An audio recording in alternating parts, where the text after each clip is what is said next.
Tingnan mo yung buntot. Turol na turol. Tingnan mo yung Oo, buntot. Ang ba't likot. lahat sila ganun?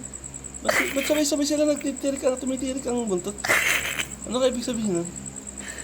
Tingnan mo naman nakatiwarik. Ayan, wala to. Tingnan mo kung dumedi yung puting yun. Tingnan mo dumedi yun. Nakatiwarik. Kasi mahal, ba't sabay-sabay ang kanilang buntot ay ganun? Ba, hindi ko alam. Bakit nga baga? O, paliwanag nyo.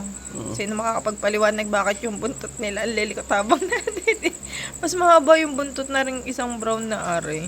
Alin yan? Diba? Oo, ay siya yung pinakamaliit. Yun yung pinakamalaki to. Yun yung lalaki. Oh, yung malaki. Yan ang lalaki? Oo, yung barako yan. Tingnan mo naman kung dumedi. Sangal na sangal si Miro. Tingnan mo. Ano pa naman? Tingnan mo. Mabait na nanay si Mira. Si Yumi ayaw pagka ganyan. Tinatayuan niya.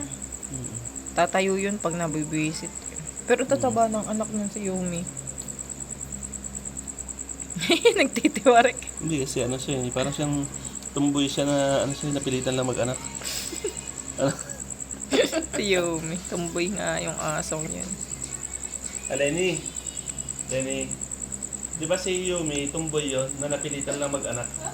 Tama ba? Oo, kaya pinababayaan ang mga anak niya. Di ba Pinababayaan si Mira.